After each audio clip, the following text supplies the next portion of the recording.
Good afternoon. It's actually evening. Good evening. My name is Bennard Owusu. I'm not a lawyer today, so I address all your legal questions to Evans, who will help you. I'm here to talk to you about my experience in investing in properties in Ghana. Seeing you gratifies my heart in the sense that you've taken the very first important step in finding out what the process and the mode is in investing in property in Ghana. Property investment is, if not the largest, it's one of the largest investments that you will ever make in your life. Substantial. And therefore, it's very important that every step you take is done with thought, care, and wisdom. And Evans has said so many things. The developers have also said so many things. It's quite important for me to bring my perspective. The couple of them that I've bought from, I don't want to mention names. There are few who are not here that I've also bought from. And we tend to buy in the upmarket area. So both cantonment, east and west, East Legon, Airport Hills, where we live. And also we've got some developments in Adenta. So altogether as a family, we run about 9 to 10 million portfolio, $10 million portfolio. And that is amongst myself, my wife, and my 2 boys. So I've been doing that for about 25 years. My first property was in East Legon. And it's important when the lawyers say exercise due diligence. It's always important to listen to the lawyers. My experience is that when people find what they want to buy, they are not interested in the legal advice. But it's always important that you start with your legal advice. Val said they will provide you with legal advice, but they also advise you to get your independent legal advice. And for me, that is where to start. Evans has mentioned the types of land. The safest one to invest in is government land, which is what you find around Labone cantonment. Not so much in airport, but Labone and cantonment. Where to invest? Where I find that you make the most returns is anywhere close to Osu. So Labone, for example, although Labone is slightly cheaper than cantonment, they share the same boundary. They're almost the same area. What I find is that if you buy anywhere closer to Osu, Oxford Street, then your returns are high. Most of our properties are on Airbnb. So again, that's something that you might want to think of. The other thing that I want to mention is, before you take the step, as you've done today, know who the developer is. Now, I'm happy to say, I think apart from a couple of them that I've seen today, almost everyone here I know. And they are all very good, sound developers. So if you're investing in any of their development, you're doing so with the knowledge that you're dealing with a credible company who will look after your interests. But talking about looking after your interest, the first thing again that you also want to consider is what sort of investment that you want to have. What sort of property? Do you want an apartment, or do you want a townhouse, or you want a bungalow? For us, what we've realized is that anything that gives you good returns, in the sense that is rented out either on Airbnb short term, or sometimes people go into the Airbnb and they don't want to leave. And then you get a call because at the time, once they've gone into the property, they now have your telephone number. They can call you and say, look, can I have this place for a year? And we tend to get that.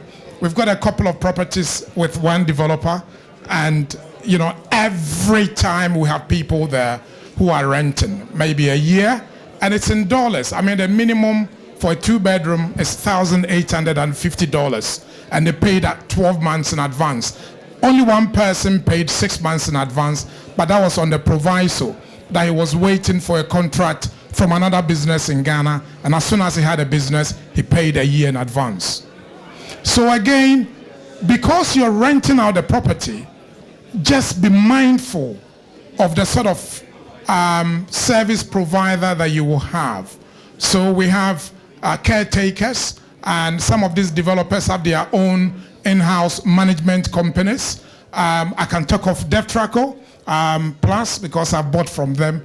Imperial Homes as well, they have a management company. I think Val also have their own management company, and they do good job. Now, you are here. Maybe you might not go to Ghana for a few years. You've bought this property. The day that you take over the property, they will buy everything from your bed, your sofas, your curtains, your china, your cutlery, and they will furnish the place for you. But you see, the money doesn't go to them. The money comes directly into your account. Because with Airbnb, which is what we use, and also they can manage it for you, and they will transfer the money straight into your account, and the tenants can pay straight into your account as well. So before you buy, just be mindful of the sort of management company that you're dealing with. Now, as a lawyer, I've had cases where, people have come to me with deals that didn't look right to me, and I asked a lot of questions. And it's turned out that even the land that the property is being built on, there's no interest in the land. Yes, they are in the process of getting their interest registered, but that point is not registered. These are some of the things that, again, you need to check. And as Evan said, he showed 2 documents. One was indenture, which most of you will know, and the other one is a land title certificate. Now, under the evidence decree in Ghana, land title certificate is a required element if you're fighting for a case in court. Because if somebody is able to provide land title registration, then of course the person has an upper hand against you. So please, when you're buying from the developer, ask for land title certificates. It may be that they haven't finished with the registration. It may be that they bought from like one of the developers, they bought from kids who've inherited from their father. So they're doing they've done the LA, which is letters for administration. They're doing the assent to transfer the property into their interest. Those are documents that you have to see. But you will not know what is a genuine document or what is a fraudulent document. And that is why I'm happy that you're here today. The work that Anna and her sister Victoria does is to make sure that your interest is protected. And for me, it doesn't matter how much you're spending, whether you're buying an apartment for 80,000 or you're buying a townhouse for 1.2 million. What is important is that your investment is secured. And it's important to have someone do the legwork for you. I've seen the work that Anna and Victoria have done. They physically go to Ghana, they visit these properties, they speak to the developers. They also have people who check these developers out. So every developer that you see here has been assessed and approved. And that gives your investment security. The other thing that I want to mention to you is the choice between whether you're building, because some of the developers will have service plots where you can go and build, just like Airport Hills. You can buy a land there, $300,000, and then you can build your own house. Or you can buy from a developer. There's a choice that you can have. You can either buy the land, service plot, and build yourself, or you can buy for the developer. But these are the disadvantages that I find with building your own house. Yes, it will be to your taste. It will be to your design. Yes, you will love it from the beginning. Yes, you'll be there seeing the digging and everything. But the difficulty with managing a group of professionals, from the QS, who is a quantity surveyor who needs to do your schedules and your quantities, to the architect who's doing the drawing, your civil engineer, your plumber, your tiler, your mason, your carpenter, and the other things that you need. Now, managing them is a project management itself. And if you haven't got a time like I, then of course, it's appropriate to go through somebody like On Point, who will take every step on the way with you. Again, what I find very well done by these developers is that they update you regularly. So we've got 2 properties coming, one in East Cantonment and the other one in West Cantonment. And every 3 months, we get an update. So you get a video and then you get a text. So the text will tell you what stage they've done, what they've done for the first quarter, what they intend to do for the second quarter, the third quarter, and then the fourth quarter. But above all, they also show you the video evidence. It's not like before where you ask your uncle to buy land for you. He buys the land, he shows you the land, and then you keep sending money. Anytime you get your wage, you send maybe £200, £300, £400 every month, hoping that by the time that you go back to Ghana in 5 years, the property would have been built. And then when you get to Ghana, unfortunately, it's going to be bare land. This is a process that you are involved. So you see them taking every step on the way. And as I stand here, because we're waiting for 2 of our developments to come up, there's a regular conversation with a developer at the very top. And they speak to you and explain to you, and there will be delays, that I can assure you. So if somebody's sitting here, if you're signing a contract, factor in the delay. So they say they will return the property, it will be handed over in 2 years. But I've seen delays, maybe 6 months. There's one that we're doing, the delay should have been handed over October last year. It's going to be handed over next month. So there will be delays. But again, that's something that you need to factor into your negotiation. So the contracts that I see, or the sale and purchase agreement that I see, all of them have factored in that if we cause the delay, then we will compensate you. And it's important that you look out for things like that. The compensation can be anything like furnishing your apartment for you. It can be from sofas and chairs and curtains and buying stuff in the house, or it can be monetary compensation. And it's always important that you look out for those things as well. What I've also realized, it's helpful is, please, even if it's a telephone call, speak to people who've dealt with the developer. So for example, if you're buying from Deftraco Plus, you can ask them for telephone numbers of their customers and speak to them. Because, for example, if I buy from Deftraco Plus and I have an issue, if you call me, I'll tell you that, listen, I had this issue with them. So when you're buying, make sure you discuss this issue with them. The most recurring issue that I find with the developers is parking. So you will see all your agreement will say free parking, free parking. You've got a 63 unit development. You've got 40 car parks, 13 without car park. But it still works because thankfully not everyone goes into the property at the same time. So out of the 63, you might have 40 people going there regularly. So there will still be space. There will be 13 car parks, empty car park space there. But please, if you want to have your dedicated car park, speak to them. Let them make sure that it's enshrined in the agreement. Because just saying that I'll provide you with a parking space is not the same thing as saying I'll give you a dedicated parking space. There's a developer that we had, and we needed to argue and argue and argue.